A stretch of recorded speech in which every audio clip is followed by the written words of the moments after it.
Nongeye kubaramutsa cyane amahoro y'Imana abane namwe kandi Uwiteka abishimire umwami Imana adukomezanye kandi Uwiteka akomeze ababere byose muri byose nkuko bisanzwe nkuko biri ahangaha ni kuri gubwa neza mu mutima. Uyu munsi wa none twongeye kubatekerezaho, uyu munsi wa none twongeye kubazirikana mu byiza tubafitiye, mu byiza dukora. Uyu munsi twongeye kubatekerezaho, turavuga duti mbese noneho ni iki kintu twabakorera, mbese noneho ni iki kintu twabafasha.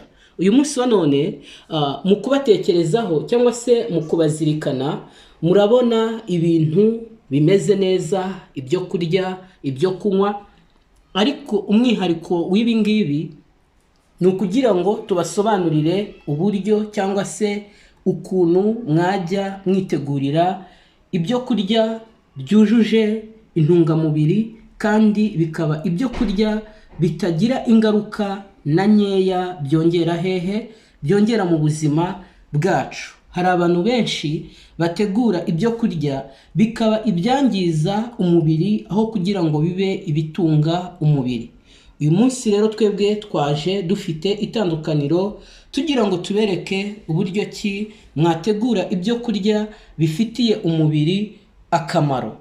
Uyu munsi twabateguriye cyangwa se uyu munsi tubafitiye ibyo kurya ahangaha biri mu buryo bwa special. Abantu benshi ntabwo bajya bakunda kurya ibirayi. Hari abantu barya ibirayi umunsi umwe, ku munsi wa kabiri bagatangira kumokorwa, bagatangira kuvuga bati ibirayi twabihaze. Rero uyu munsi twabateguriye ubu buryo bwo kugira ngo musobanukirwe n'ukuntu mwakoresha ibirayi kandi mukaba mwabikoresha igihe kirekire kandi bikaba byuzuye intungamubiri ku buryo nta kibazo na kimwe cyagenza gute cyaboneka mu buzima cyangwa se mu magara yanyu.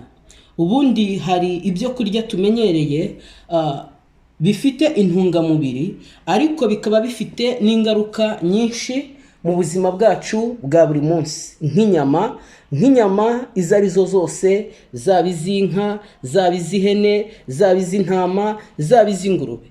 Zifite intungamubiri nyinshi zihagije, zifite amaproteine menshi ahagije, zifite amavitamine menshi ahagije, ariko iyo ugiye kureba ingaruka zazo mu mubiri usanga arizo nyinshi, ugasanga umumaro zimarira umubiri ari wo muke kurenza ibibazo bigenza gute bivuka cyangwa se biterwa n'izo nyama.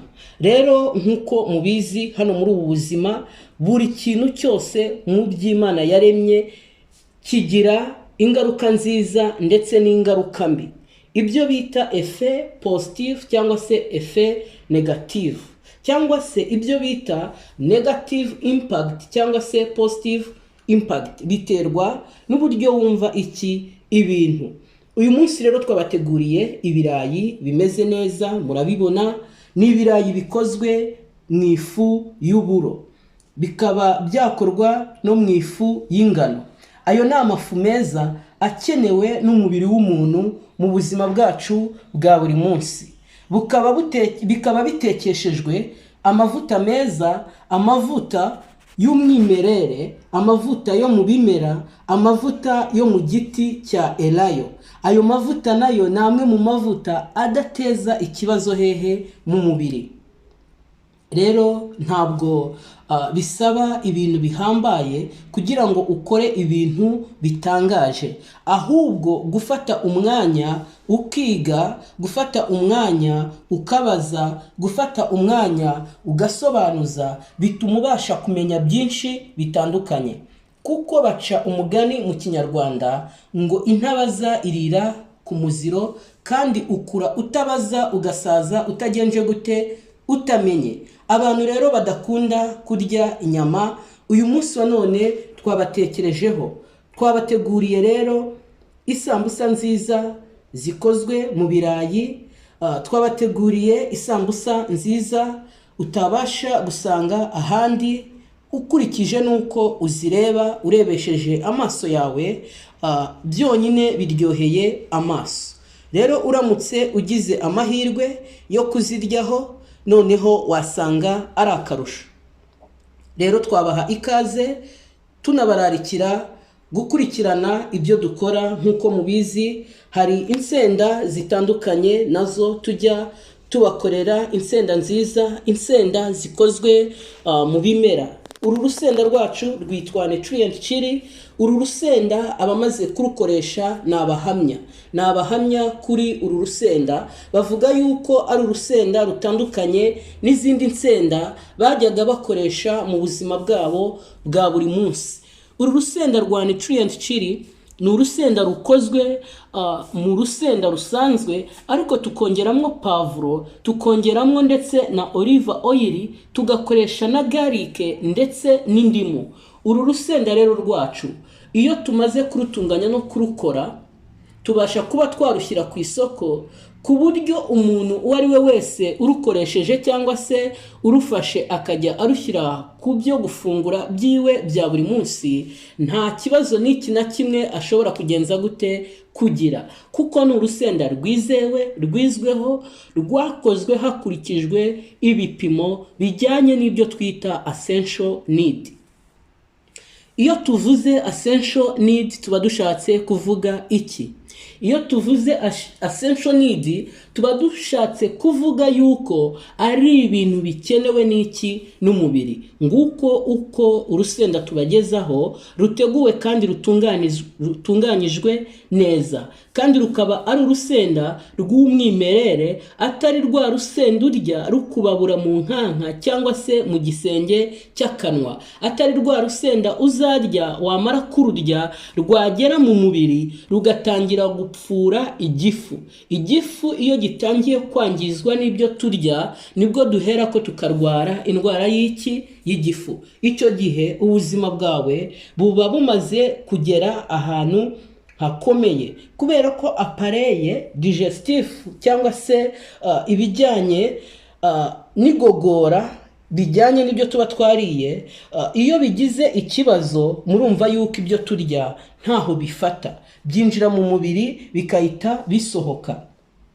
Iyo bisohotse bidatunganyijwe, bisa nkaho nta kintu uba washyize hehe mu mubiri. Ibyo dukora byose, product cyangwa se ibindi bintu ibyo ari byo byose tuzagenda tubaha, tuzagenda tubagezaho, ari ibyo kurya, ari ibyo kunywa, ni ibintu bifitiye umubiri wanyu akamaro, ntabwo ari ibintu bishobora kwangiza ibijyanye n'iki n'umubiri wanyu. Hano hari icyo kunywa giteguwe neza, hari icyo kunywa kimeze neza, ushobora kukireba ukaba wakibaza ukavuga uti ahari se iyi ni kofi, iyi ntabwo ari kofi. Iki ni icyayi gikozwe mu buryo butangaje, iki ni icyayi cyihariye, iki ni icyayi cya soya. Iki cyayi cyacu rero cya soya kiratunganijwe ku buryo butangaje cyane.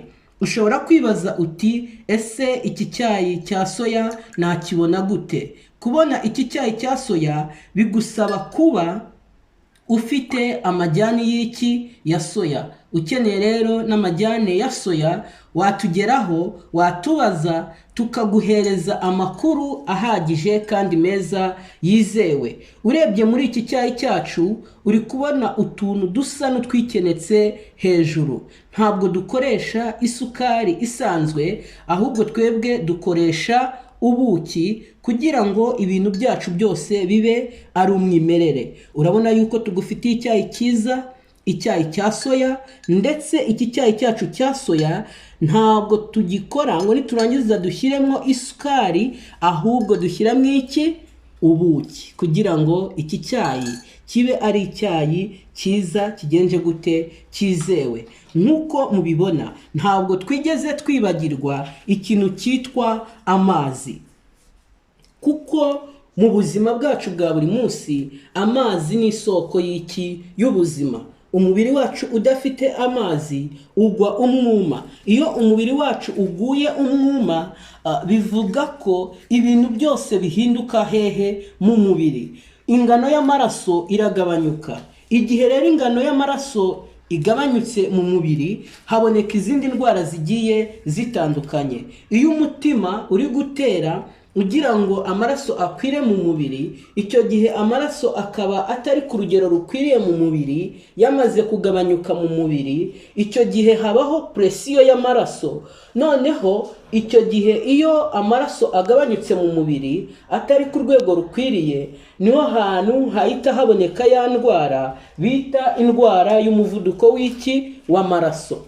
Rero dukwiye kumenya uko umubiri wacu tuwubungabunga, dukwiye kumenya uko dukoresha ibikwiriye. Tubahaye rero ikaze. Ikindi, uramutse ushimye ibyo dukora, waduhamagara, watwandikira kuri telefone. Ushobora kutwandikira kuri 0687231590, cyangwa se ukaba waduhamagara kuri